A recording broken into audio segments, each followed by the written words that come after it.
एक बिहारी बाबू इतने आगे बढ़े हैं होम्योपैथ के क्षेत्र में और बहुत आगे ले जाएंगे, ये मेरा आशा ही नहीं पूर्ण विश्वास है।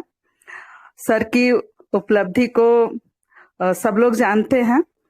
मैं समय बर्बाद न करते हुए सर का स्वागत करती हूँ अपने सहयोगी डॉक्टर राशि अग्रवाल और मंच पर उपस्थित सभी चिकित्सक बंधुओं के साथ मिलकर।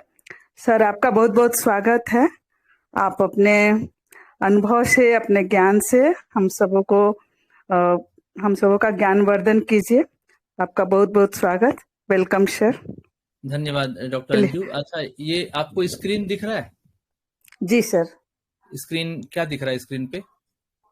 स्क्रीन को तो बड़ा कर, हाँ, एक केस दिख रहा है। केस एक दिखा केस है? जी। एक केस लिखा हुआ दिख रहा है ना? जी हाँ, एक 17 साल का लड़का जी जी अपनी जी जी, बड़ी बहन के साथ ठीक है, क्लिनिक पे। सही है, ठीक है। तो कितने लोग जुड़ गए हैं? शुरू करें या वेट करें? डॉक्टर राशि ऑनलाइन है, पूछ लीजिए। सर थोड़ा सा वेट कर लेते हैं अभी, अच्छा क्योंकि सर अभी टाइम बाकी है अभी। अच्छा, हाँ, अभी तो 3 मिनट बाकी है। जी तो जी मैं ये सर। सेटिंग अब हिलाऊंगा नहीं, क्योंकि फिर मुझे टेक्नोलॉजी का ज्यादा पता नहीं है, जी सर। तो ये ऐसे ही छोड़ देते हैं।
मुझे बता दीजिएगा डॉक्टर अंजू जब शुरू करना है।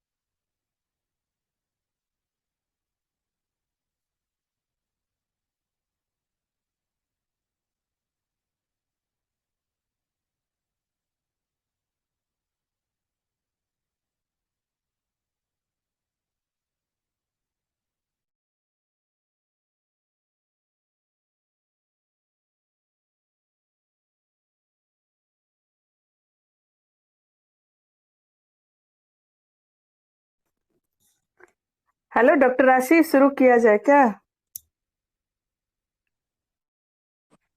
जी जी मैम।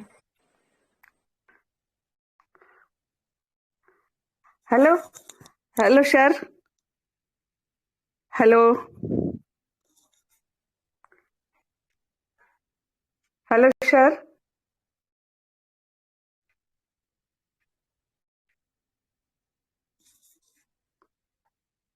Hello Arun sir. शायद मेरी आवाज नहीं पहुंच पा रही है। राशि जी, आप बोल दीजिए तो। सर ने कहा था कि जब टाइम हो जाएगा तो आप बता दें। ठीक ठीक है मैम, मैं कॉल कर देती हूँ सर को। आ रही है आपको आवाज मेरी? जी जी सर। अब आ रही है ना? जी सर आ रही है बात। अब स्क्रीन मिल रहा है आपको? वो जो जी सर स्क्रीन दिख था रही है। वो दिख रहा है ना अंजू जी? Yes sir. ठीक है, तो चलिए शुरू करते हैं। सबसे पहले जी सर। ग्रुप के सभी दोस्तों को मेरा नमस्ते। हम लोग फिर से लंबे अंतराल के बाद मिल रहे हैं। आज एक केस का एक बहुत शॉर्ट सिनॉप्सिस आपके बीच में रख रहा हूं। बहुत डिटेल केस नहीं रखूंगा, क्योंकि मुझे लगता है कि उस केस को डिटेल समझने की दृष्टि से जो बातें होंगी वो मैं आगे करूंगा। लेकिन केस को एक नट सेल में आपके सामने रख रहा हूं। इसकी बहुत लंबी केस टेकिंग है, लेकिन आप इसको ऐसे देखिए। एक 17 साल का लड़का है, वो अपनी बड़ी सिस्टर, अपनी बड़ी बहन के साथ क्लिनिक में आता है। वो जो लड़का है उसके चेहरे पे बहुत सारे मुहासे हैं, तो वो उसके इलाज के लिए आया है, उसके मुहासे के ट्रीटमेंट के लिए आया है। लड़के की बहन ने बताया कि उसके चेहरे पर पिछले 3-4 साल से वो छोटे छोटे घाव, छोटे छोटे जख्म, मुहासे, एक्ने आते रहते हैं और वो बहुत परेशान है। अब तो इसका चेहरा मुहासे से इतना खराब हो गया है कि उस पे जख्म के निशान है। इसकी वजह से अब बहुत परेशान रहता है, किसी से बात नहीं करता, बिस्तर में लेटा रहता है, कोई भी रिलेटिव्स या अपने दोस्तों के बीच में नहीं जाता, किसी को फेस नहीं करना चाहता। उसको जब बताती है कि तुम्हारा कोई दोस्त मिलने आया तो कहता है बोल दो नहीं है। मतलब वो काफी कमजोर है, बहुत शाई फील करता है, बहुत गुस्से में रहता है, परेशान रहता है, उसके अंदर कॉन्फिडेंस नहीं है। ये उसका पिक्चर है। हाँ, उसके कुछ खास जो एकदम बहुत बहुत करीबी दोस्त हैं, उसको छोड़कर वो किसी से भी नहीं मिलना चाहता। ये लड़का जो है अभी हाल फिलहाल में, पिछले साल का केस है, ये लड़का अभी हाल फिलहाल में एनडीए का एंट्रेंस दिया था, बहुत मेहनत किया, लेकिन मेरिट लिस्ट में उसका नाम नहीं आया। तो वो भी एक उसकी परेशानी की वजह है। खुलकर न तो हंसता है, न ही बातें करता है। घर में उसकी बहन कहती है घर में हम लोग इसे बहुत समझाते हैं, लेकिन वो उदास रहता है। कहता है कि जिंदगी में अब कुछ रहा नहीं, अब मैं क्या करूंगा, मतलब मेरी जिंदगी में मैंने जो सोचा था वो तो मुझे मिला नहीं। बड़ा उसके चेहरे पे उदासी रहती है, सैडनेस उसके चेहरे पे रहता है, कोई रौनक नहीं है। कभी कुछ उसको पूछ दे, टोक दे, कह रहे तू ऐसा कैसे, तुम तो बहुत अच्छा था, तो उसको और भी गुस्सा आ जाता है। तो ये ब्रॉड या इन शॉर्ट आप कहिए ये केस है। अब इसमें कई जगह आपको मैंने कुछ पॉइंट किया है, उससे आपको रूब्रिक्स का अंदाजा हो सकता है। तो कोई बताएंगे कि क्या लग रहा है आपको, वन बाय एक एक करके, जिनको कुछ खास लग रहा है। Sir element from disappointment. जी बिल्कुल डिसअपॉइंटमेंट है इसमें।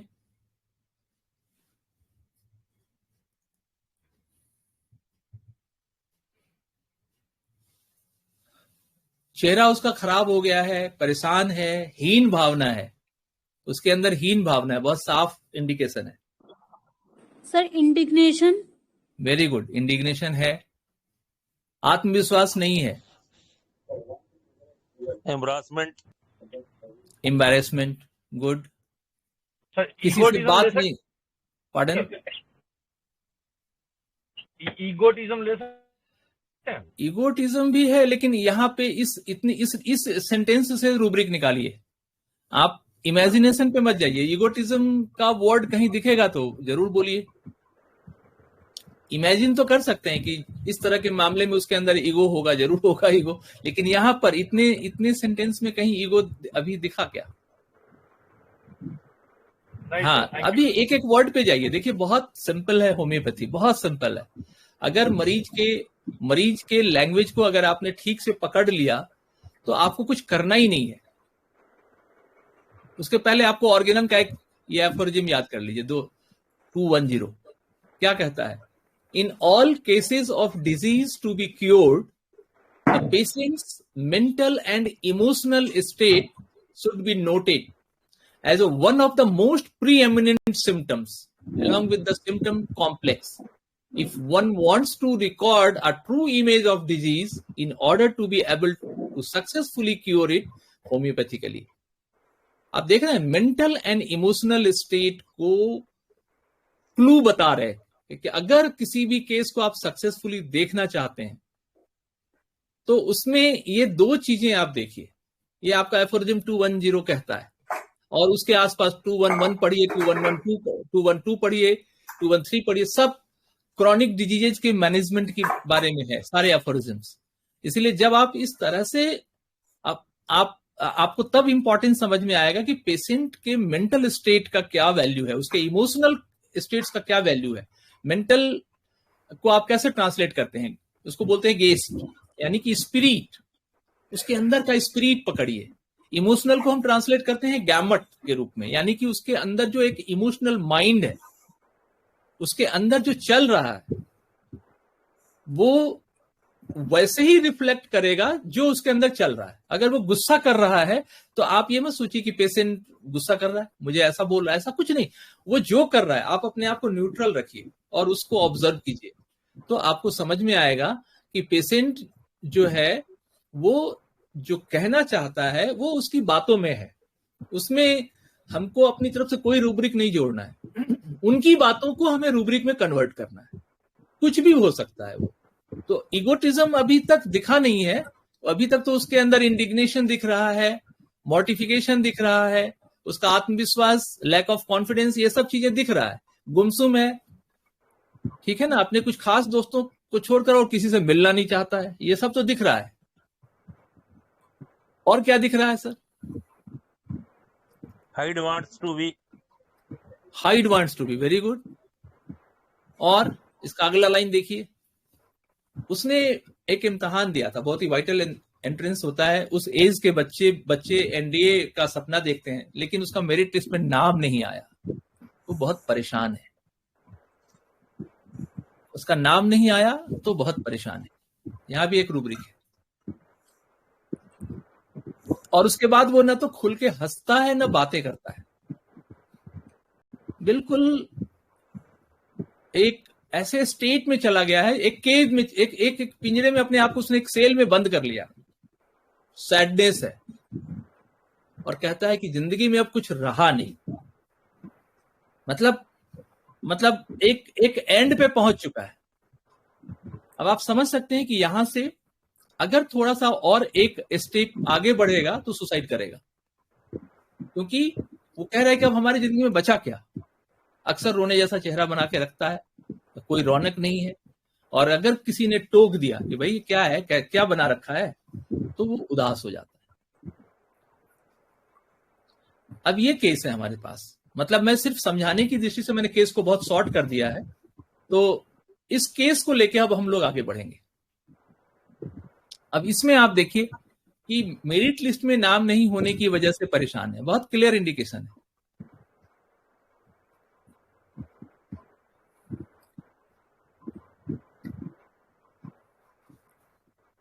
प्लीज देखिए, आप मेरे बारे में ये मत सोचिए कि मुझे बहुत कुछ आता है, मुझे बहुत कुछ भी नहीं आता है. मैं तो बस चीजों को जोड़ के आपके साथ शेयर कर रहा हूं. तो हम लोग मिलके पढ़ेंगे तब जाके बात आगे बढ़ेगी. आज संयोग से 4 बजे से डॉक्टर शंकरन के साथ हम 4 से 5 बैठे थे जूम पे. बहुत अच्छी बातें हुई, बहुत नए तरीके से. डॉक्टर शंकरन के पास काफी सारे नए आइडियाज होते हैं, तो हम लोग कोशिश करते हैं महीने में एक बार उनके साथ इंटरेक्ट करें.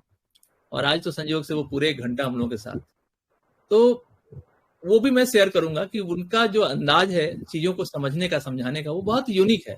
और देखिए, बहुत बड़ा ग्रुप है एचएचएफ का ग्रुप, वो लोग इनडायरेक्टली डायरेक्टली डॉक्टर शंकरन को फॉलो कर रहे हैं. तो हमें माइंड और इमोशंस, सेंसेशन और इमोशंस, इन 2 चीजों के माध्यम से हमें मरीज को समझना है. और इससे बढ़िया और इससे रिलायबल कोई तरीका नहीं. तो देखिए कि वो बहुत परेशान है, खुल के ना हंसता है ना बातें करता है, उस कहता है कि जिंदगी में अब कुछ रहा नहीं. प्लीज आगे बढ़िए, नहीं तो फिर हम यही फंसे रहेंगे. नमस्ते सर, ये होपलेस हो चुका है बिल्कुल. हाँ, होपलेस तो हो चुका है. एंजाइटी है फेलियर होने की वजह से. हाँ, एलिमेंट इसका जो प्रॉब्लम है वो क्यों शुरू हुआ? फेल्योर होने की वजह से। फेलियर होने की वजह से। ठीक है, और ambition deceived, उसकी पार्डन?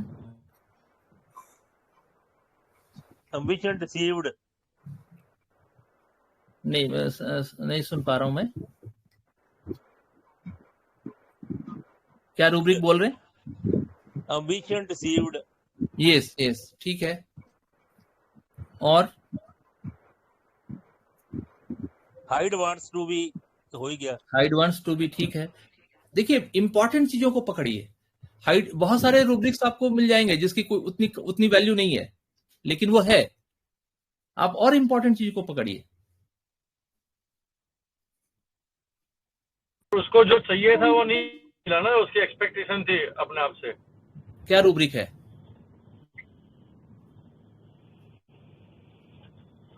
रूब्रिक से नहीं समझ में आ रहा। नहीं क्यों? Sir sensitive opinion others. Sensitive तो ठीक है, सेंसिटिव तो होगा ही। जो इसका केस हिस्ट्री है, जिस तरह से सिम्टम्स इसके आ रहे हैं, तो सेंसिटिव तो है। नहीं तो वो इतना एक्सट्रीम में क्यों जाएगा? देख रहे, कह रहा है कि बस अब जिंदगी में कुछ बचा नहीं।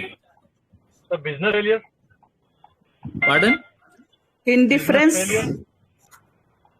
नहीं, वो पहले वाले आप बोलिए sir. Business failure. Business failure इतना इंपॉर्टेंट नहीं है। देखिए, डॉक्टर सहगल साहब एक बात कहते थे कि 10 गधे ढूंढने से अच्छा है घोड़ा ढूंढ के लाओ।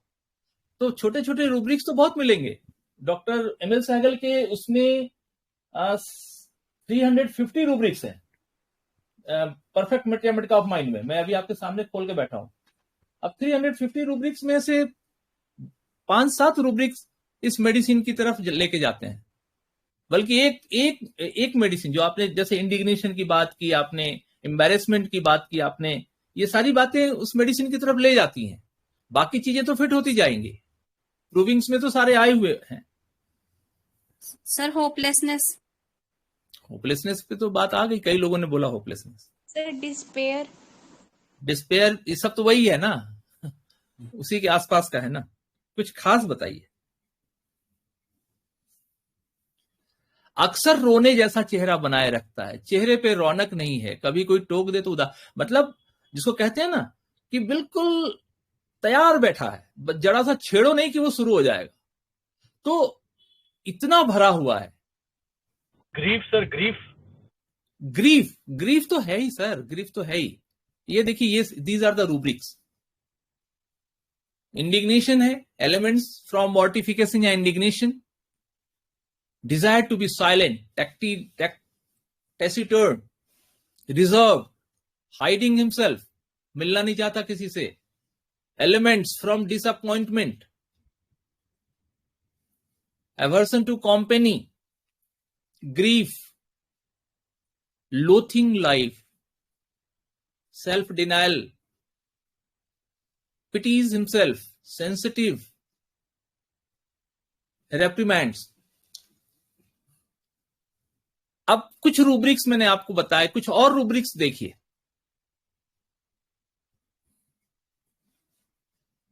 एक रूब्रिक है, थ्रो थिंग्स इनटू फायर। आपको लग रहा है कहीं ये रूब्रिक्स कहीं इस पूरे उसमें कहीं दिख रहा है? एंग्विश, एम्बिशन, एनडीए का इम्तिहान दे रहा है। एब्जॉर्ब, इरेसिबिलिटी, एंगर, इरेसिबिलिटी, उसको टोकिए मत, उससे बात मत करिए। इतना मतलब इरिटेबिलिटी से अलग है irascibility. Salvation, anxiety about salvation. Audacity, ढीठ है, रिजिड है, अपने उससे हिलेगा नहीं, बार बार वो दोष देगा, मेरी तकदीर ही खराब है, मेरी पता नहीं किस कलम से भगवान ने मेरी तकदीर लिखी थी। डिस्पायर, ब्लास्फेमी, ये सब उसके रूब्रिक्स हैं। अब आपको लगता है इससे कि कहां पहुंच रहे हैं हम?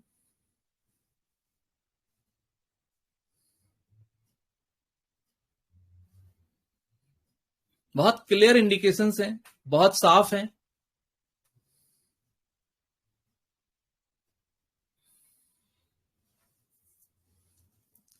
देखिए, मैं बहुत सिंपल तरीके से बता रहा हूं, इसलिए इतना सीरियस होने की जरूरत नहीं है।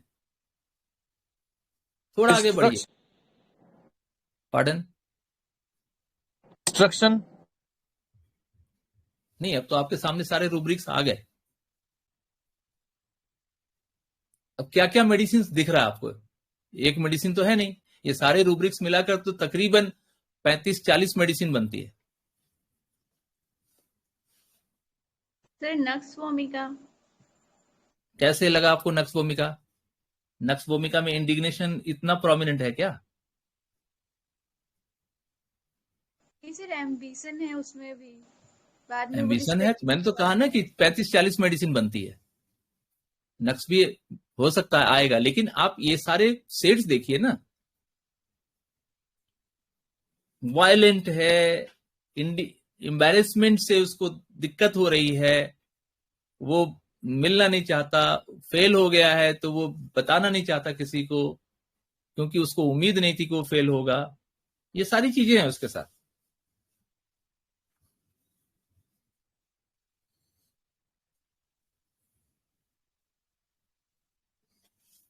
जी,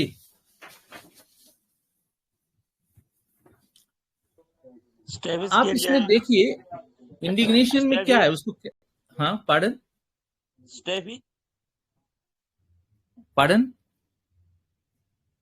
आप मेडिसिन बोल रहे हैं? हाँ जी, स्टेवी स्टेवी?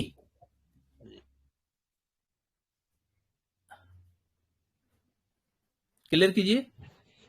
स्टेफिस केरिया स्टेफी। अच्छा, स्टेफिसिगेरिया, ठीक है, गुड। और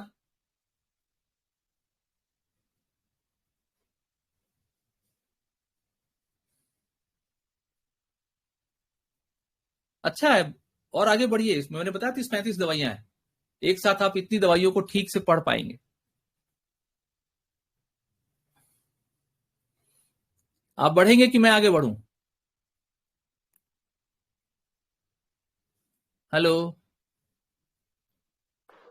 अब ऐसे चुप रहेंगे तो फिर तो मजा ही नहीं आएगा।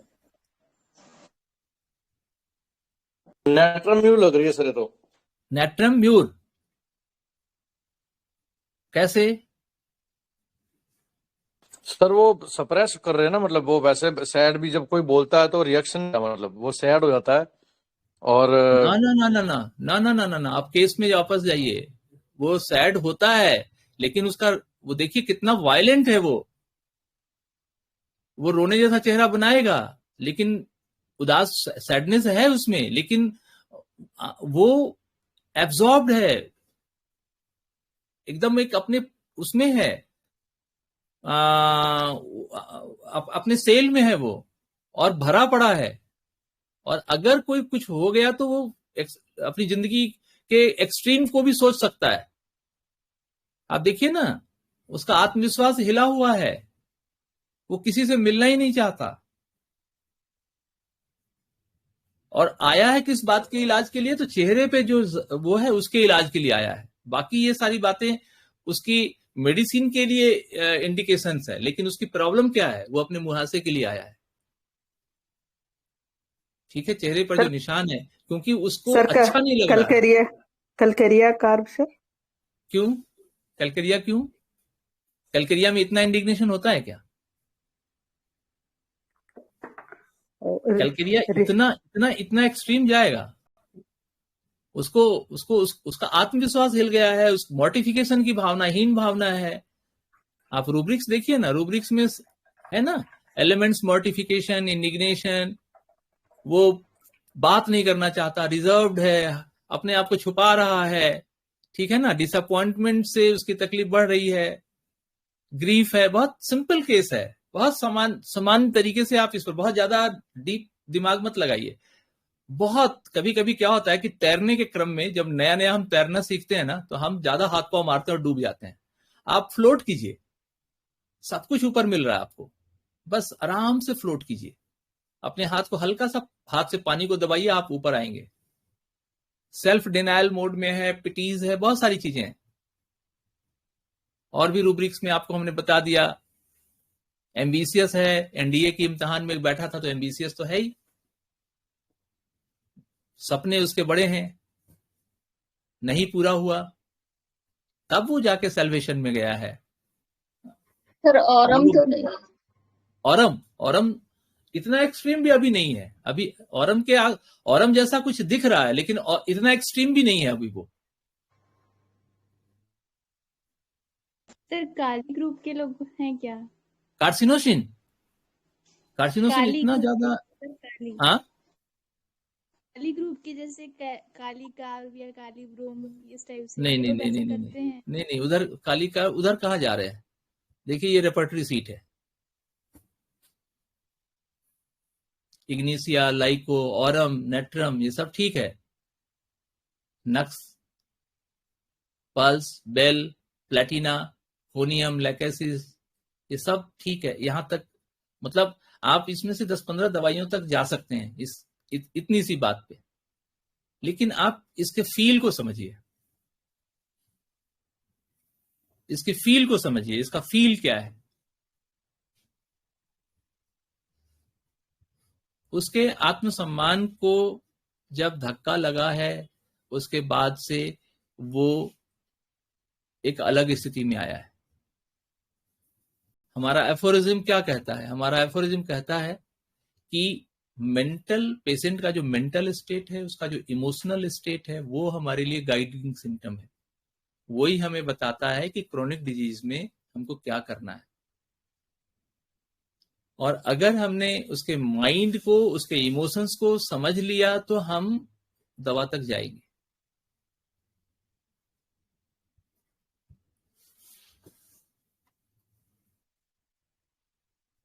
अब आप देख पा रहे हैं कि कितने करीब हैं staphysagria, ignatia, lyco, aurum, natrum, arsenic, chamomilla, colocynth, nux, puls, bell, platina, conium, lachesis, digitalis, सब बहुत करीब है।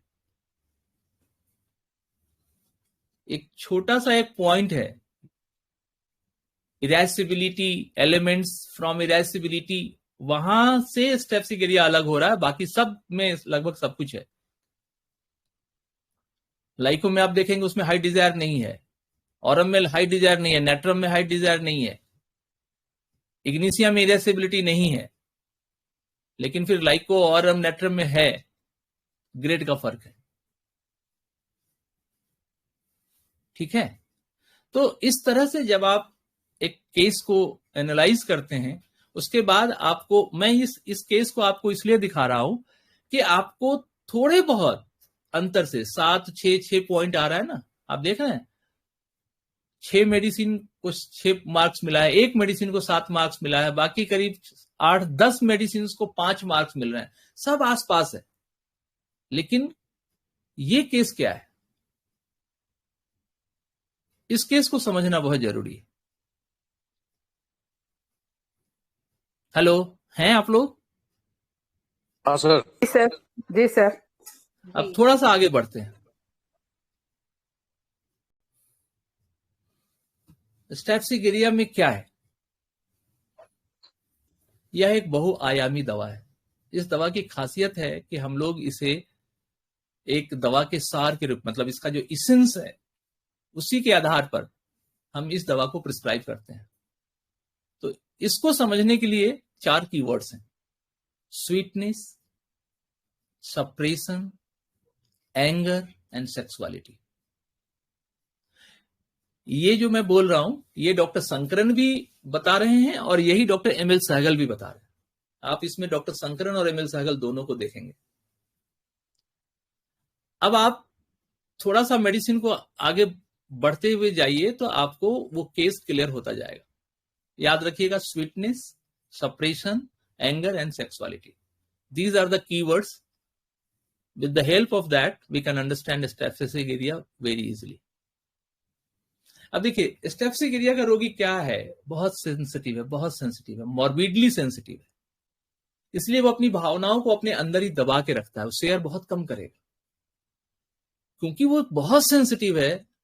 इसलिए वो बहुत एब्रप्टली रिएक्ट करेगा, उतनी ही तीव्रता से प्रतिक्रिया करेगा, वो एक सेकंड भी देर नहीं करेगा। एब्रप्ट, रफ, हार्श, कुछ भी आपको बुरा लगे तो लगे, इसलिए वो इजीली ऑफेंडेड हो जाता है क्योंकि वो अन्याय बर्दाश्त नहीं करता। Injustice can not support. अपने जीवन में अन्याय को देखते देखते वह कभी कभी इतना आक्रोश में भर जाता है कि वह एकदम से विस्फोट कर देता है। Throwing things around, persons act offended. अगर उसको गुस्सा आया तो कुछ भी कर सकता है। वह अन्यायपूर्ण रिश्ते को बनाकर नहीं रख सकता। इनजस्टिस उसको पसंद ही नहीं है। वो एक झटके में, चाहे वो कितना भी क्लोज हो, उस रिश्ते को तोड़ लेता है।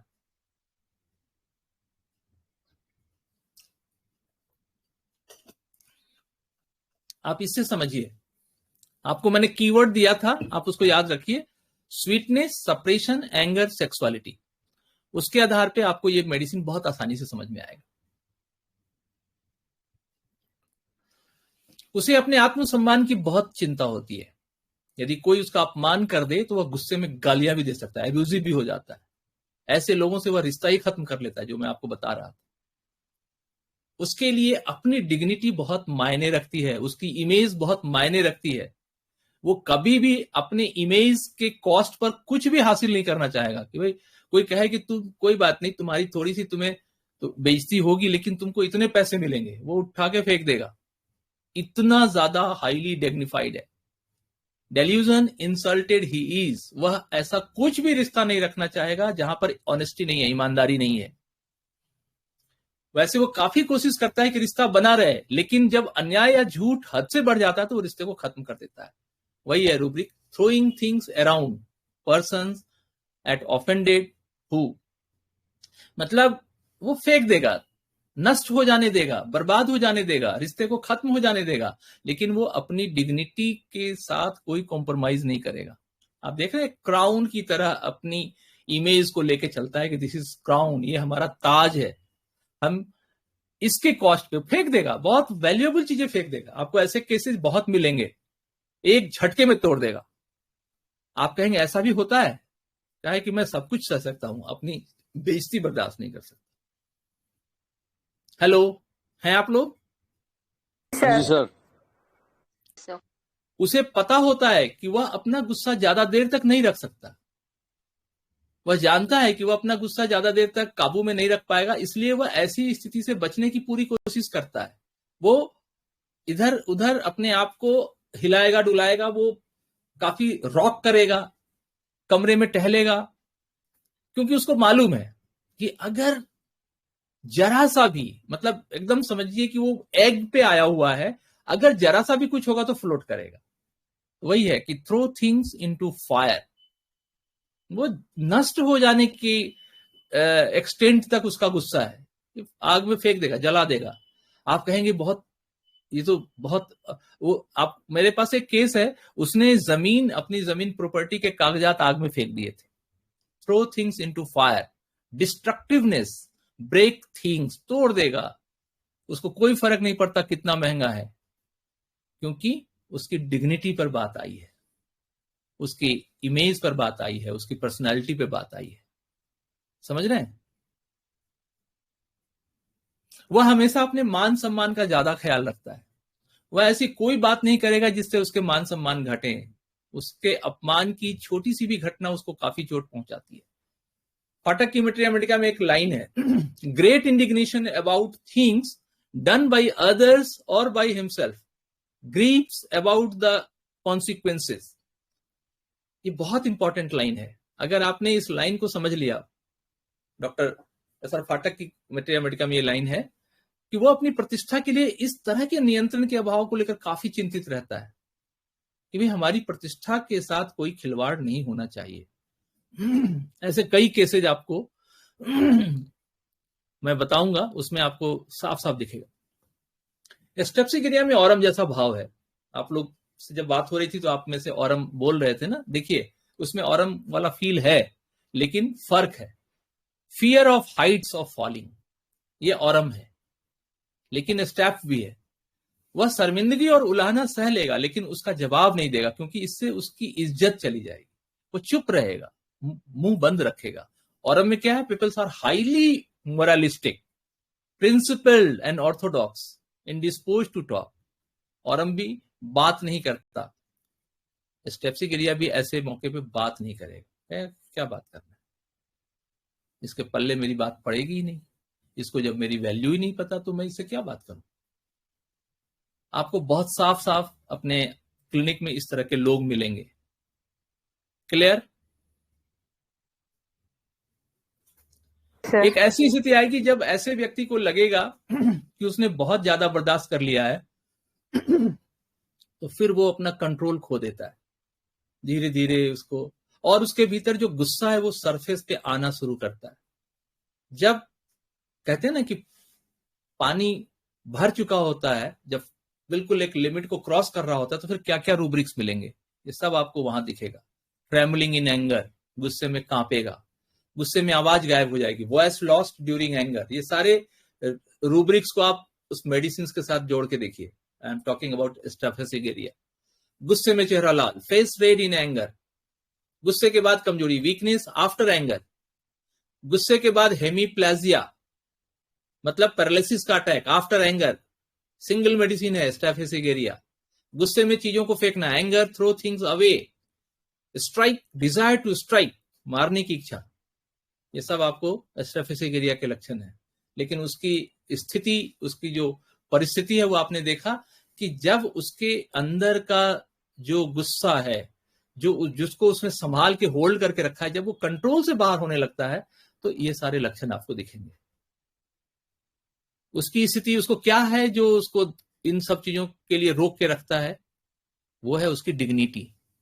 उसको लगता है कि मैं क्या बात करूं, ये गाली दे रहा है, मैं इसके साथ गाली दूं, तो फिर उससे, उसमें और मुझ में फर्क क्या है? तो एक लिमिट तक, लिमिट मतलब एक बहुत बहुत काफी हद तक वो बर्दाश्त करता है। लेकिन जब बर्दाश्त की सीमा क्रॉस हो जाती है, तो फिर ये सारे, ये जस्ट बर्दाश्त की सीमा क्रॉस होने के 99 वाले लक्षण है ये। ठीक है ना?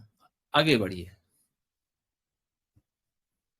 स्टेप्सिगेरिया का मरीज खुद पर बहुत कठोर आचार संहिता लागू करता है।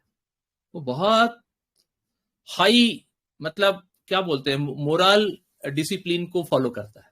वो अपने आप में गुस्सा हो जाएगा अगर वो इस संहिता का पालन नहीं कर पाया, तो अपने आप पर गुस्सा करेगा। वो बहुत अपने आप को डैमेज करता है, अपने आप को वो हर्ट भी कर लेता है। इसलिए वो अपनी बहुत सारी इच्छाओं को दबाता है, खास करके यौन इच्छाओं को। वो बहुत कातर और कायर जैसा बिहेव करता है। उसके अंदर एक एक एक एक अपराध बोध होता है। उसको लगता है कि मैं ये कर नहीं पाऊंगा, तो वो बंद कमरे में अपनी इच्छा को पूरा करने के लिए, अब जैसे इसमें है ना, dwells on sexual matters, masturbation, staphysagria में आपको दिखेगा। वो, उसको लगता है कि मैं किससे बात करूं। अगर हमने किसी से बात किया, अपने पार्टनर से, अपने दोस्त से, और उसने मना कर दिया, तो वो इस स्थिति को झेलने की स्थिति में नहीं होता। इसीलिए वो फिर मास्टरबेशन करता है। वो अपनी सोचता है कि अगर उसने मना कर दिया तो फिर मेरी क्या वैल्यू है, मैं हूं क्या, उसने मुझे मना कर दिया, ये वो झेल नहीं, वो ये बर्दाश्त नहीं कर पाएगा। इसलिए स्टेप्सिगेरिया का मरीज कभी भी औरतों को घूरता नहीं है, वो अपनी चाहतों को दबा लेता है। ड्वेल्स ऑन सेक्सुअल मैटर्स, उसके अंदर फीलिंग है, वो चाहता है, लेकिन वो बोल नहीं पाएगा, क्योंकि उसकी डिग्निटी का सवाल है कि क्या कहेंगे, ये लेडी क्या कहेगी कि ये मुझे घूर रहा है। आप देखिए कि समाज में ऐसी स्थिति होती है कि कई लोग ऐसे होते हैं, वो औरत के बगल में जाएंगे ही नहीं कि कल ये कहीं आरोप ना लगा दे कि आप मुझे घूर रहे हो, आप मुझे इस तरह से देख रहे हो। इतना ही काफी है उसके लिए। और वो कभी कभी वो जाके सुसाइड कर सकता है। इस औरत ने मुझे कहा कि मैं उसको घूर रहा हूं, मैं उसको क्यों देखूंगा भला। तो ये सारा सवाल उसकी डिग्निटी का है। इसके अलावा हस्त मैथुन की प्रवृत्ति में उसमें काफी प्रबल होता है। वो अपने गुस्से और भावनाओं को जज्ब करने के लिए, अपने अहंकार और दर्द को नियंत्रित करने के लिए ये सब ऐसा करता है। वो कई इस तरह की स्थितियां करेगा, कुछ भी करेगा, वो बंद कमरे में। एक बात और मैं बताऊं कि स्टेप्सिगेरिया का पेशेंट अक्सर अकेला रहना चाहता है। वो फैमिली में भी अपना अपना कमरा अकेला, वो एक कमरा मांगेगा कि हमारे कमरे में कोई ना आए, और वो अपने तरीके से जीता है। ये स्टेप्सिगेरिया का पेशेंट कई कई बार दिन में मास्टरबेशन करता है, कई कई बार। और उसकी वजह ये, एक हमारे पास केस है, मैं आपको बहुत इशारे से बता सकता हूं। वो बहुत बड़े इंटेलेक्चुअल हैं, उनके कॉलम्स हैं, कई सारे अखबारों में एक साथ कॉलम्स हैं, एंड ही इज 80+ नाउ। वो कहते हैं कि दिन में 2-3 दफा तक वो मास्टरबेट करते हैं। कहते हैं कि जब भी मुझे कुछ आइडियाज आते हैं, मुझे कुछ लिखना होता है, तो मैं बहुत एक्साइटेड हो जाता हूं थॉट्स के साथ, और फिर मैं मास्टरबेट करता हूं। आफ्टर मास्टरबेशन फिर वो कहते हैं कि मैं एक अपनी आर्टिकल लिख लेता हूं, और उसको एक साथ वो 10, 15, 20 बड़े अखबारों के कॉलमिस्ट हैं वहां भेज देते हैं। Elements from embarrassment, sexual mind and sexual minded, वो जो उनके अंदर एक इस तरह की जैसे वो कहते हैं कि जो एनर्जी जमा है, अगर वो एग्जॉस्ट नहीं होगा तो फिर वो ब्रस्ट कर जाएगा, तो इसलिए वो मास्टरबेट करता है। लेकिन ये कल्पनाएं भी उसके भीतर जबरदस्त अपराध बोध और भय को जन्म दे सकती हैं, या बोध की ऐसी कल्पनाओं में जीना कहीं दूसरों के सामने उजागर न हो जाए। उसकी डिग्निटी हर जगह आपको दिख रही है ना, कि वो नहीं चाहता है कि उसकी ये सब बातें किसी को पता चले।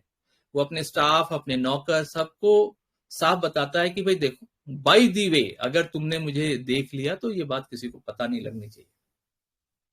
उसके अंदर एक एक्साइटमेंट रहता है, घबराहट रहती है, एक किस्म की एक न्यूरोलॉजिक, मतलब एक स्नायुविक उत्तेजना रहती है कि कोई उसके पीछे खड़ा तो नहीं है, इसलिए वो देखता है कि कोई उसको देख तो नहीं रहा।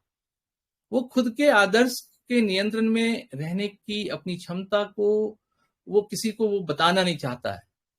वो चाहता है कि मैं अकेला हूं इस दुनिया में, मेरे जैसा कोई दूसरा है नहीं। इसीलिए डॉक्टर शंकरन कहते हैं कि स्टेप्सिगेरिया बेसिकली साइकोसिफिलिटिक रेमेडी है, यानी कि उसका चरित्र पता नहीं चलेगा, वो साइलेंट रहता है, वो आपको बहुत लंबे समय के बाद पता चलेगा उसके बारे में। तो जो भी साइकोसिफिलिटिक कैरेक्टर है वो रहस्य की तरह रहता है। वो इस बात के लिए कॉन्शियस रहता है कि उसकी कमजोरियां किसी को पता न चले, उसको कहीं ऐसा ना हो कि, मैं आपको एक छोटी सी बात बताता हूँ। एक बार बहुत पहले दिल्ली में एक चार्टर्ड बस चलती थी, उस समय, बहुत पुरानी बात है, उस समय मेरे पास गाड़ी नहीं थी, तो मैं भी उस चार्टर्ड बस से जाता था। तो उसमें एक व्यक्ति होता था जो उस बस का कंडक्टर था, लेकिन वो सूट बूट में, पतला दुबला था, सूट बूट में आके और बस की सबसे पीछे वाली सीट पर साइड में विंडो के पास बैठा रहता था। एंड दैट इज स्पेशलाइज्ड बस, व्हाइट लाइन सर्विस बोलते थे उसको। उसमें सब एग्जीक्यूटिव ही ज्यादातर ऑफिस के ऑफिसर्स ही ज्यादा जाते थे। तो एक बार क्या हुआ कि कोई एक आदमी, उसमें ऐसा नहीं था, कुछ लोग ऐसे भी लोग आ सकते थे, तो एक कोई आदमी उस बस में आया, बगल में कोई महिला बैठी थी, तो उसकी वजह से वो महिला असहज हो गई। वो जैसे ही असहज हुई कि वो व्यक्ति जो पीछे बैठता है, वो एक तरह से बस का कंडक्टर है, मालिक भी नहीं है, वो वहां से आया और उसने उसको कॉलर पकड़ा और उसको 2-3 थप्पड़ लगा दिया। तब वो ये दिखाने के लिए कि मैं एक मोरलिस्टिक आदमी हूं, तुमने इस महिला को बुरी नजर से देखा कैसे? ऐसी कोई बात थी नहीं, मैं भी उस बस में था, लेकिन उसने उसको आके थप्पड़ मारा, और उसके बाद तो खैर बवाल कटना था, बवाल मच गया। तो वो जो कैरेक्टर था वो चुपचाप बैठा हुआ है, भरा पड़ा है, यानी कि पहले से वो इसके इंतजार में था कि कोई एक आदमी ऐसा कुछ करे और वो जाके उसके साथ उलझे। तो इस तरह की भी स्थितियां आपको स्टेप्सिगेरिया में मिलेगी कि कभी कभी ऐसी स्थिति आती है कि उसका सेल्फ कंट्रोल खत्म हो जाता है, वो अपने ऊपर, उसका जो कंट्रोल है वो खत्म हो जाता है, और उसके बाद वो कुछ भी कर सकता है, आपको मार भी सकता है, खुद को भी हार्म कर सकता है। तो ये एक सिचुएशन है जिससे आप स्टेप्सिगेरिया को और बेहतर समझ सकते हैं। हेलो, हैं आप लोग? या स्टेप्सिगेरिया का जो मेन कैरेक्टर है वो है एक्सेसिव सेंसिटिविटी और प्रतिक्रिया, रिएक्ट करता है, वो शांति से बैठेगा नहीं। वो रिएक्शंस अंदर चलता है उसके, वो रिएक्शंस बाहर भी चलता है, मतलब इमोशनल लेवल पे भी और फिजिकल लेवल पे भी आपको दिखेगा। स्टेप्सिगेरिया शांत नहीं बैठेगा, वो इतना मोरलिस्टिक है, वो उसके अंदर इतना मोरल वो है कि वो समझता है कि देश में, दुनिया में अगर कोई समस्या है तो मैं हूं, मेरी भूमिका है, मैं कैसे चुप बैठ जाऊं। कोई किसी के साथ जुल्म कर रहा है, मैं चुप नहीं रह सकता। वो डरता है, लेकिन वो डेयर करता है। क्यों? क्योंकि वो बहुत एक्सट्रीमली सेंसिटिव है। अगर आपने ऐसे किसी व्यक्ति की कमजोर नस पर हाथ रख दिया, जैसे उसकी प्रतिष्ठा, आत्मसम्मान, उसके सेक्सुअल सिचुएशंस पे, तो वो इमीडिएट रिएक्ट करेगा। केंट मैट्रियामेटिका में आपको ये लाइन मिलेगी कि man insulted by someone beneath his station could not react outwardly, went home sick, weak and trembling, कांपेगा, हिलेगा, गुस्से में एकदम, वो इस तरह से उसका जो अंदर जो उसकी जो डिग्निटी है, अगर वो हर्ट होगी तो वो ट्रेमर करेगा, वो गुस्से में कुछ भी कर सकता है। ये एक सेड है। शारीरिक स्तर पर भी स्टेप्सिकेरिया का संकेत एक बेहद दर्दनाक सर्जिकल ऑपरेशंस की तरह फील होता है। जैसे दांत, डेंटल सिम्टम्स में आप देखते होंगे, उसका जो टूथेक वगैरह के केस में जो सिम्टम्स आते हैं, फाटक की रेपर्टरी में एक सिंगल मेडिसिन बोलते हैं सेंसिटिव मॉर्बिडली, एक रूब्रिक है सेंसिटिव मॉर्बिडली, यानी कि इतनी तेज दर्द होती है उसके दांत में।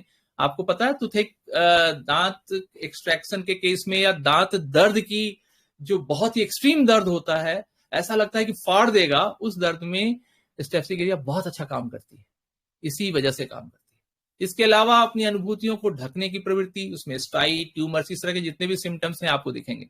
यह संवेदना सिर्फ पौधों में पाई जाती है, किसी धातु या लवण या पशु में नहीं, यानी कि यह प्लांट किंगडम की मेडिसिन है।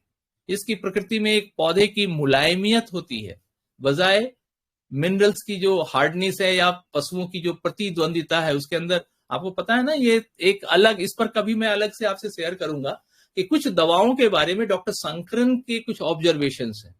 जैसे एनिमल्स में क्या होता है, एनिमल्स में कॉम्पिटिशन है, तो एनिमल किंगडम की दवाओं में आपको कॉम्पिटिशन के सिम्टम्स मिलेंगे। प्लांट में क्या है, सेंसिटिविटी है। तो प्लांट किंगडम की जितनी भी दवाइयां हैं, बॉटनिकल किंगडम की जितनी भी दवाइयां, उसमें ज्यादातर सेंसिटिविटी के सिम्टम्स मिलेंगे। मिनरल किंगडम में क्या होता है, मिनरल किंगडम हार्ड है।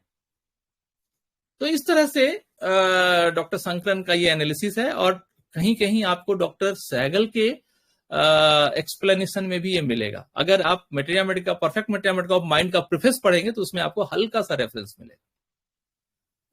स्टेप्सिकेरिया में प्लैटिनम की प्रवृत्ति नहीं होती। प्लैटिनम और स्टेप्सिकेरिया में थोड़ा फर्क है। वह बाहर से अहंकारी नहीं होता, और ना ही वह किसी राजा या रानी की तरह हवाई होता है। मतलब तो ऐसी, ये लोग पर्याप्त शांत, संकोची, विनम्र दिखने वाले होते हैं, लेकिन उसकी मौजूदगी में मैंने महसूस किया है कि उसे सम्मान दिया जाना चाहिए, क्योंकि वे खराब व्यवहार, बातचीत आदि के प्रति बहुत संवेदी होते हैं और जरा सा असम्मान से टूट सकते हैं। इसके अंदर इतनी डिग्निटी होती है कि उसको अगर आपने रिस्पेक्ट नहीं दिया तो वो काफी, मतलब उसको दिक्कत हो सकती है। इसलिए जब भी आप मरीज आपके पास आएंगे तो आप इससे उसको देख सकते हैं कि उसकी सेंसिटिविटी का लेवल क्या है। तो जैसे ही वो आपसे क्लिनिक में आएगा, वैसे ही बैठते ही आप पकड़ लेंगे कि ये प्लैटिना है कि ये स्टेप्सिकेरिया है। बस आपको देखना है कि उसकी डिग्निटी अगर हर्ट हुई तो फिर आपको उसका रिएक्शन इमीडिएट दिखेगा। प्लैटिना में ऐसा नहीं है। स्टेप्सिकेरिया में प्लैटिना की तुलना में सेंसिटिविटी बहुत ज्यादा है। हेनीमैन ने अपनी प्रूविंग में लिखा है कि action of staphysagria larger doses last more than 3 weeks, इसीलिए बहुत जल्दी रिपीट नहीं करते। ये आप अगर मटेरिया मेडिका प्यूरा देखेंगे तो उसमें आपको ये मिलेगा। और इसके जो फेलो प्रूवर्स हैं, फ्रेंज हैं, ग्रॉस हैं, कटमैन हैं, हार्टमैन हैं, ये सब, हरबर्ग, इन सब लोगों ने इसको इंडोर्स किया है। यानी कि स्टेप्सिकेरिया को बहुत जल्दी रिपीट नहीं करते, कम से कम 3-4 वीक्स इसको समय देते हैं और इसका हम असर देखते हैं।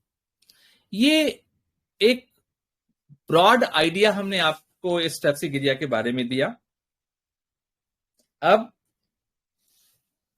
हम आपसे जानना चाहेंगे, आप अब इसमें अपनी बात कहिए।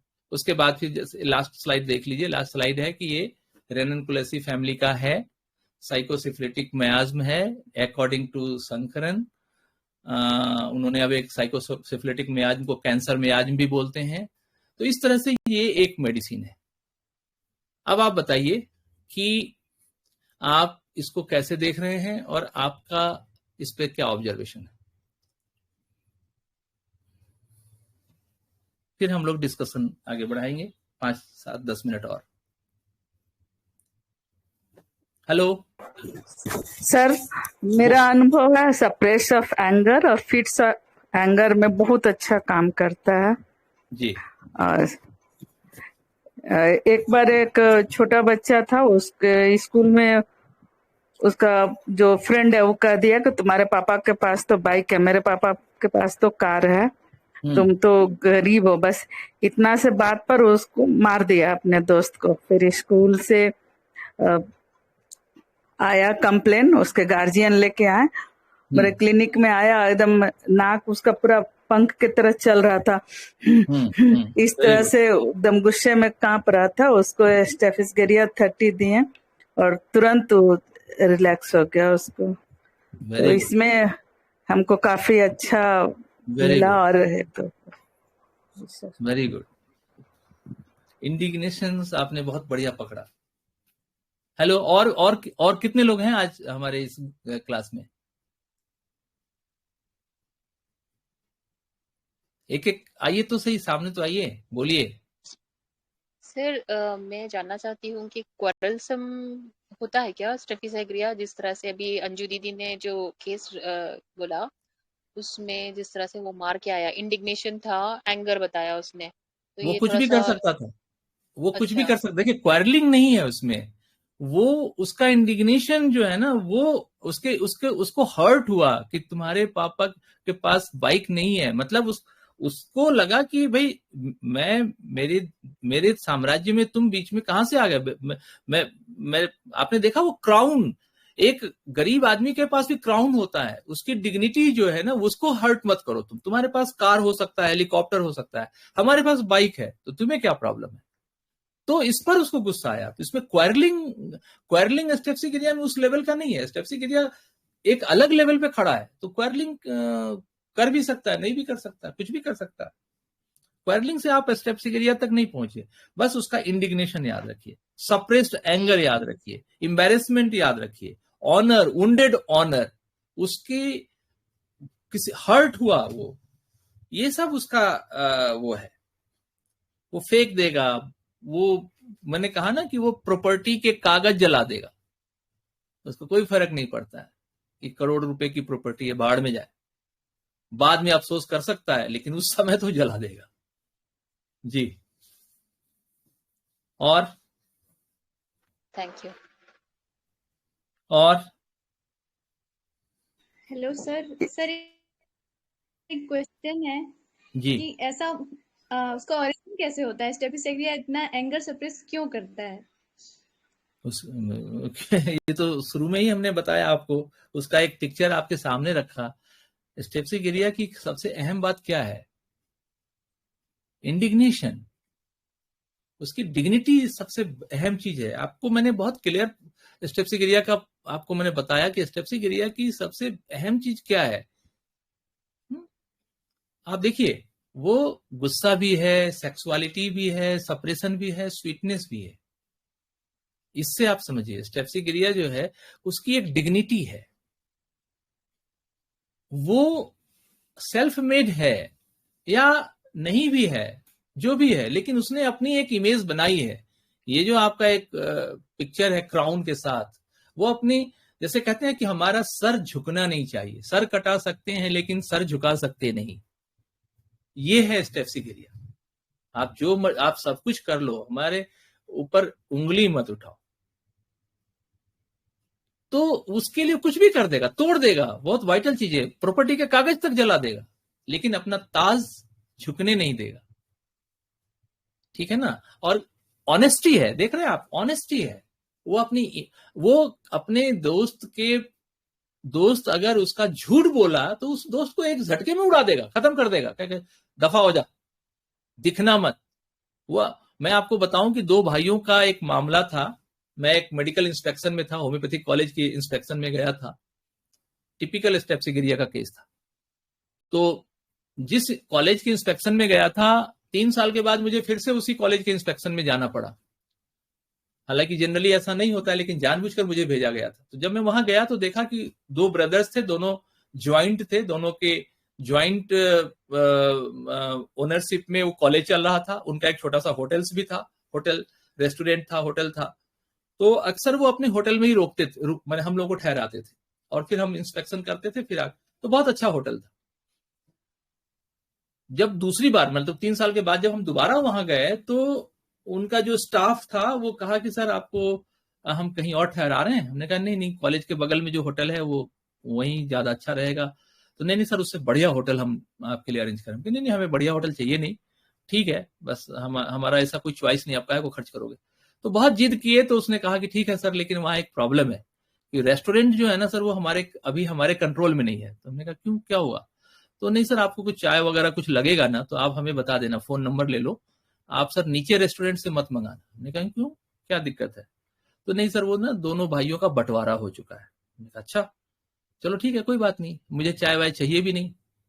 जब सुबह सुबह हमने ब्रेकफास्ट कर लिया, लंच कर लिया, तो अब इवनिंग रात में डिनर लेंगे, तो उस समय देखेंगे। बाद में हमने जब पूरा पता किया तो पता चला कि एक भाई और दोनों भाइयों के बीच का जो झगड़ा था वो उनकी वाइफ को लेकर, उनके एक ब्रदर ने, सगे भाई ने उनकी वाइफ को लेकर कोई कमेंट कर दिया कि तू तो अब, तेरी जब से शादी हुई है ना, तू अपनी वाइफ के ही पीछे रहता है, ऐसा कुछ बोल दिया। उसके बाद उन दोनों में ऐसा झगड़ा हुआ कि दोनों ने जीते जी एक दूसरे का श्राद्ध कर लिया, मतलब सारे संबंध तोड़ लिए। सगे भाइयों के संबंध टूट गए। सिर्फ उसको लगा कि इसने हमारे ऊपर ऐसे लांछन कैसे लगा दी। तो आपको स्टेप्सिगेरिया बहुत दूर से दिख जाएगा, उसकी डिग्निटी दिखेगी, इंसल्ट वो बर्दाश्त नहीं करेगा, और अगर उसका आपने इंसल्ट कर दिया तो वो उस चीज को तोड़ देगा, फेंक देगा, नष्ट हो जाने देगा। भाई का संबंध तोड़ दिया उसने आपसे। आप देखिए कि उसके अंदर ऐसी क्या बात है, स्टेप्सिगेरिया में ऐसी क्या बात है, यहां है स्टेप्सिगेरिया। इसलिए डिग्निटी, इंसल्ट, इससे आप समझिए वो बहुत सॉफ्ट भी है, लेकिन वो डिग्निटी से कॉम्प्रोमाइज नहीं करेगा। उसका क्राउन जो है ना, उसका क्राउन बहुत इंपॉर्टेंट है। जी सर, थैंक यू सर। तो मुझे लगता है कि काफी कुछ हो गया, आप लोग काफी बोर हुए या कुछ नया मिला? काफी चीज कुछ नया नहीं। मिला। बोर नहीं हुए सर, बहुत अच्छा लगा। सर मैं थोड़ा एक चीज और ये समझना मेरा चाहती तरीका हूँ। है मेडिसिन पढ़ने का। आप भी अगर इस तरीके को अडॉप्ट करते हैं तो आपको बहुत मजा आएगा। कोशिश करेंगे कि कुछ दिनों के अंतराल पे मैं एक इस तरह का पॉलीक्रेस्ट मेडिसिन और एक रेयर मेडिसिन ऑल्टरनेट करेंगे। जैसे इस बार पॉलीक्रेस्ट है तो अगली बार कोई रेयर मेडिसिन लेंगे। सर प्लीज लीजिए सर, आप। नहीं, आप सर वो मैं आप एक लोगों के ऊपर चीज, है, एक आपको लास्ट आपको अच्छा। Question, pardon? एक लास्ट क्वेश्चन मैं पूछना चाह रही जी हूँ। जी जरूर। सर एक्चुअली जब आपने बताया कि स्टेफेसेग्रिया जैसे भाई को बिल्कुल उसने छोड़ दिया और रिश्ता ही तोड़ दिया, तो क्या ऐसा सिचुएशन वापस से वो बना भी लेगा क्या? मतलब जब भाई खुद सामने से आता है, ये करता है, तो फिर वो क्या वापस रिश्ता बना लेगा या कम्प्लीटली कट ऑफ ही रहेगा?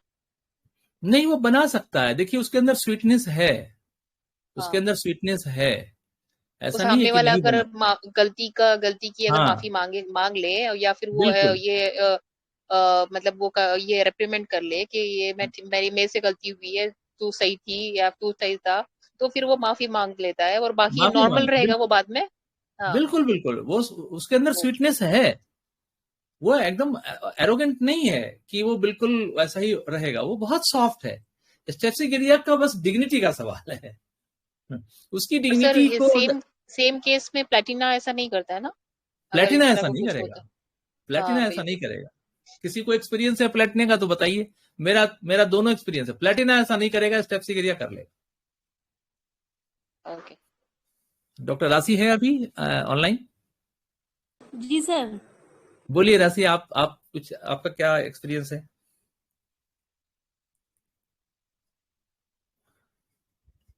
आपको सर क्या लगा? बहुत सर बहुत अच्छा लगा सर, सब ना रिवाइज हो गया है। बहुत दिन से सर मैं पढ़ नहीं पा रही थी, लेकिन आज सर सब कुछ रिवाइज हो गया है। जी। सर प्लेटिना के बहुत अंदर एक अलग, प्लेटिना पर कभी अगली बार चर्चा करेंगे। प्लेटिना एक अलग किस्म की दवा है, लेकिन देखिए स्टेप्सिगिरिया बहुत इंटरेस्टिंग मेडिसिन है। और आप स्टेप्सिगिरिया, बहुत सोशल मूवमेंट्स में बहुत सारे ऐसे कैरेक्टर्स आपको मिलेंगे जो स्टेप्सिगिरिया के कैरेक्टर, वो ब्रूड करते हैं, साइलेंट रहेंगे, हाँ, वो सब कुछ मतलब उनका क्लियर कट सब कुछ दिखेगा। बस वही है कि लंद फंद की बातें नहीं करेंगे, वो टाइम के पाबंद होंगे। स्टेप्सिगिरिया अगर बोलेगा कि 10 बजे हम मिलते हैं, आप 10:10 पे पहुंचेंगे, तो उसको बहुत गुस्सा आएगा। ये सब है उसके अंदर। हाँ, सप्रेशन, वो सप्रेशन को कैसे करता है वो भी आपको बता दिया। उसके फिजिकल सिम्टम्स में आप जाएंगे तो मास्टरबेशन करना पसंद है उसको, दिन में 2-3 दफा मास्टरबेट करेगा। लेकिन वो डिग्निटी, अगर किसी, उसको ये लगता है कि अगर किसी ने मुझे, किसी उसकी फ्रेंड ने उसको कहीं कह दिया कि तुम तो ऐसे हो, वो उसको बर्दाश्त नहीं कर पाएगा, इसीलिए वो फेस ही नहीं करेगा उससे, वो एक डिस्टेंस रखेगा। ये है स्टेप्सिगिरिया। और मुझे लगता है कि इंडिग्नेशन से, डिग्निटी से, एम्बैरेसमेंट से, इससे आप स्टेप्सिगिरिया को समझ सकते हैं। आज के लिए इतना ही। आप लोगों का बहुत बहुत धन्यवाद। और ग्रुप को बढ़ाइए, ज्यादा से ज्यादा लोगों को जोड़िए। हम लोग धीरे धीरे कोशिश करेंगे कि वो जो मैगजीन है वो भी, अभी 1 साल से हम लगे हुए हैं, तो उसमें छोटी छोटी बहुत सारे ऑफिशियल दिक्कत है। माइंड रूब्रिक्स पर, वो जर्नल ऑफ माइंड रूब्रिक्स, वो बहुत जल्दी हम लोगों के हाथ में आ जाएगा, उम्मीद है। तो फिर हम लोग और कोशिश करेंगे कि एक मेडिसिन, केस, ऑर्गेनॉन, पोसोलॉजी, उसके साथ साथ मेरा एक और डायमेंशन है पेशेंट मैनेजमेंट। आज हम लोग डॉक्टर शंकरन के साथ पेशेंट मैनेजमेंट की बात पर काफी 1 घंटे तक जूम डिस्कशंस में थे। हम लोगों की, देखिए, हमारी जो, हमारे लिए हमारा मरीज भगवान है, वही हमारी आजीविका भी है, वही हमारी अपॉर्चुनिटी भी है। उसी के माध्यम से हम पढ़ते हैं, उसी के माध्यम से हम क्लिनिक चलाते हैं, उसी के माध्यम से हम सब कुछ करते हैं। मतलब हमारे सारा दारोमदार हमारे मरीज पर है। तो पेशेंट मैनेजमेंट पर भी हम लोग एक आध सेमिनार करेंगे, ऐसे ही जूम पे बैठेंगे। और पेशेंट्स को हम मोटिवेट कैसे करें, पेशेंट्स के साथ हम कैसे इंटरेक्ट करें, कैसे पेशेंट्स हमारे साथ और ज्यादा से ज्यादा जुड़े, ये सब चीजें भी हम अपने इस सेमिनार में, अपने इस मीटिंग्स में करेंगे। बस आप लोगों से यही रिक्वेस्ट है कि ग्रुप को बढ़ाइए। बहुत कहावत है ना, वो डॉक्टर सहगल वाला मुझे याद आता है कि 10 गधा पालने से अच्छा एक घोड़ा पाल लीजिए। तो 10 गधों से दोस्ती करने की बजाय एक घोड़े से दोस्ती कर लीजिए। क्वालिटी के लोग हों तो पढ़ने पढ़ाने में मजा आता है। और आप सब लोग तैयारी कीजिए, कोशिश कीजिए कि एक एक मेडिसिन बहुत डिटेल्स पढ़िए, उसके पढ़ने के तरीके आप अपने तरीके से डेवलप कर सकते हैं। बहुत तरीके हैं, अलग अंदाज में भी हम लोग अगले क्लास में बैठेंगे। तो इसी के साथ आप सबका बहुत बहुत धन्यवाद। नेक्स्ट क्लास में हम लोग फिर मिलेंगे, डॉक्टर राशि उसको अनाउंस करेंगी। सर अगर पहले से पता हो कि ये मेडिसिन पढ़ना है तो सब लोग कुछ पढ़ के आएंगे, रिवीजन करके, तो ज्यादा अच्छा रहेगा क्या? मेडिसिन पहले से कैसे पता चलेगा? आप अगर केस से मेडिसिन पे आएंगे, अगर आप डायरेक्ट मटेरिया मेडिका पढ़ेंगे तब तो मेडिसिन का पता होगा कि हाँ आज हम ये मेडिसिन पढ़ेंगे। लेकिन जब केस से मटेरिया मेडिसिन पे आएंगे तो वो तो पता नहीं चलेगा ना, वो तो केस से आपको ढूंढना है। तो वो वाली प्रैक्टिस ज्यादा अच्छी है कि कम से कम केस आपके सामने आएगा तो आपको खोजने का एक तरीका भी समझ में आएगा कि इस केस में क्या खास बात है। जी सर, है ना? तो फील, देखिए, फील समझना है, उसका सेंसेशन लेना है कि पेशेंट। अब इस पूरे केस को आप फिर से पढ़िए। मेरे ख्याल से रिकॉर्डिंग हुई होगी, मुझे तो इसका टेक्निक नहीं मालूम है, मैं धीरे धीरे सीख लूंगा तो कोशिश करूंगा कि रिकॉर्ड कर पाऊं। तो आप उसको फिर से रिकॉर्डिंग देखिए तो आपको समझ में आएगा कि शुरू में केस में क्या है। शुरू में केस में जो बात है वो मुहासे के इलाज के लिए आया है, लेकिन उसके अंदर जो पूरा एक पृष्ठभूमि बनी वो इंपॉर्टेंट है, वहां से वो मेडिसिन की तरफ जा रहा है। ठीक है ना? तो इस तरह से केस के माध्यम से अगर पढ़ेंगे तो मेडिसिन पहले तो नहीं बताया जा सकता, वो तो आपको फिर थोड़ा बहुत एक्सरसाइज करने के लिए छोड़ दिया जाता है कि हाँ आप ढूंढिए, रूब्रिक को कन्वर्ट कीजिए, पेशेंट के लैंग्वेज को रूब्रिक में कन्वर्ट कीजिए। और जहां मेडिसिन सीधे पढ़ाना होगा वहां तो पहले ही से पता होगा कि हाँ ये वाली दवाई पढ़ाएंगे। ठीक है, तो आज के लिए इतना ही। बहुत बहुत शुक्रिया, धन्यवाद आप सबका। थैंक यू सर, बहुत अच्छा पढ़ा। Thank you. Thank you sir. Thank you. Thank you so much. Thank you sir. Thank you sir. Okay ji, thank you very much, फिर मिलते हैं।